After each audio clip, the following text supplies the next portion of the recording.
धनिया और राहुल की मुलाकात कॉलेज के पहले दिन हुई थी। दोनों अलग अलग शहरों से आए थे, लेकिन उनकी आंखों में एक पहचान सी थी।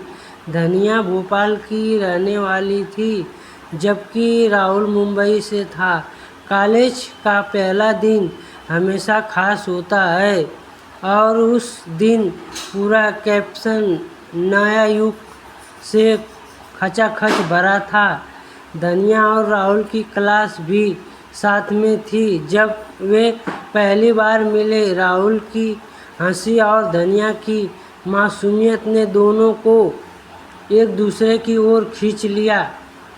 पहले कुछ हफ्ते केवल पढ़ाई, पेशेवर बातें और सामान्य दोस्तों की तरह गुजरे, लेकिन धीरे धीरे उनके बीच की दीवारें गिरने लगी।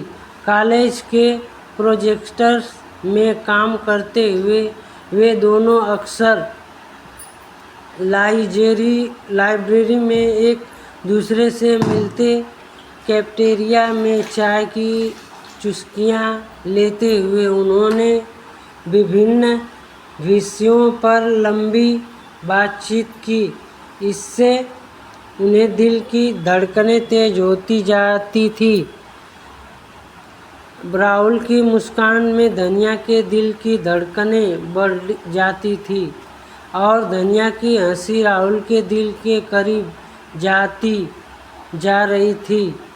धीरे धीरे उनके बीच का यह दोस्ताना कुछ और बनता जा रहा था। एक दिन राहुल ने धनिया को कॉलेज के पास एक पुराने किले में जाने का प्रस्ताव दिया। किला शहर से दूर एक पहाड़ी पर बसा था, जहाँ से दूसरे शहर का नज़ारा अद्भुत दिखाई देता था। राहुल ने धनिया से कहा, आओ हम दोनों वहाँ जाएंगे, शायद हमें कुछ समय के लिए खुद को जानने का मौका मिलेगा। धनिया ने मुस्कुराते हुए हाँ भी भर दी। अगले दिन वे दोनों किले की ओर निकल पड़े। वहाँ की ठंडी हवा और खूबसूरत नज़ारे उन्होंने और करीब ले आए। किले की पुरानी दीवारों पर बैठे हुए राहुल ने धनिया से कहा, धनिया, मैंने तुम्हारे साथ जो वक्त बिताया है वो मेरे जीवन का सबसे खूबसूरत वक्त था। रहे हो यह क्या तुम्हारे साथ पूरी ज़िंदगी बिताने के लिए तैयार हो या नहीं? आंखें में आंसू थे, लेकिन वे खुशी के थे। उनमें कहा, हाँ राहुल, मैं भी तुम्हारे बहुत प्यार करती हूँ। तुम्हारे बिना मेरी ज़िंदगी अधूरी है। उन्हें प्यार की कहानी पूरे कॉलेज में फेमस हो गई। बस उन्हें आदर्श मानते थे। एक दूसरे की साझेदारी और समर्पण ने उन्हें और मजबूत बना दिया। कॉलेज ख़त्म होने के बाद राहुल और धनिया के साथ में अपना करियर बनाने का फैसला लिया। उन्होंने एक छोटी सी कंपनी शुरू की और धीरे धीरे इसे सफल बना दिया। राहुल ने पिता मुंबई में एक बड़े बिजनेसमैन थे, जबकि धनिया का परिवार एक छोटे से कस्बे में रहता था। राहुल ने माता पिता ने धनिया को स्वीकार करने में थोड़ी हिचकिच दिखाई।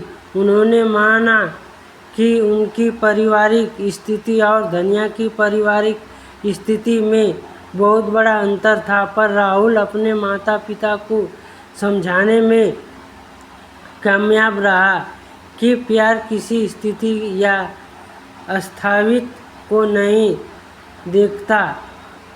आखिरकार राहुल के माता पिता ने अपने बेटे की खुशी को देखा और धनिया को खुशी वाहे से अपनाया। शादी का दिन तो सजी धजी महाकाव्य की तरह था। सुंदर सजी हुई मंडप, दोस्तों और परिवार का सागमन और हंसी मजाक से भरी हुई रात। सबकी आंखों में खुशी थी, लेकिन सबसे ज़्यादा खुशी राहुल और धनिया की आंखों में थी। उनकी शादी का दिन पूरे शहर में चर्चा का विषय बन गया। राहुल और धनिया का प्यार सच्चा और अनंत था, और उनकी कहानी ने यह साबित कर दिया कि प्यार में कोई बाधा नहीं होती। शादी के बाद दोनों ने अपने अपने करियर को नए आयाम दिया। राहुल ने एक बड़ी मल्टीनेशनल कंपनी में शीर्ष पद हासिल किया, जबकि धनिया ने अपनी खुद की डिजाइनिंग कंपनी खोली। वे दोनों अपने जीवन में जितने भी उतार चढ़ाव आए उन सभी से मिलकर सामना किया, और हर दिन उनका प्यार और गहरा होता गया। बिजनेस और पारिवारिक जिम्मेदारियों के बीच भी उन्होंने कभी अपने प्यार को कम नहीं होने दिया। राहुल जब ऑफिस से थके हुए घर आते थे तो धनिया ने उनके लिए हमेशा ताजगी भरी चाय लेकर हाजिर रहती थी, और धनिया की कंपनी में जब कोई भी नई डिज़ाइन बनती थी वह सबसे पहले प्रोजेक्ट राहुल को भी भेंट करती। एक बार उन्होंने एक खास जश्न मनाने का फैसला लिया। उनकी शादी की 5वीं वर्षगांठ पर राहुल ने धनिया को उनकी कॉलेज के पास वाले पुराने किले में फिर से ले जाने का प्रस्ताव दिया। इस बार किला और भी खूबसूरत लग रहा था। राहुल ने पैसे खर्च करने उसी जगह एक छोटा सा डिनर अरेंज कराया था। डिनर के बाद राहुल ने धनिया से फिर एक बार वही सवाल पूछा, धनिया क्या तुम मेरे साथ पूरी ज़िंदगी बिताने के लिए तैयार हो? और धनिया ने फिर वही जवाब दिया, हाँ राहुल, मैं भी तुमसे बहुत प्यार करती हूँ।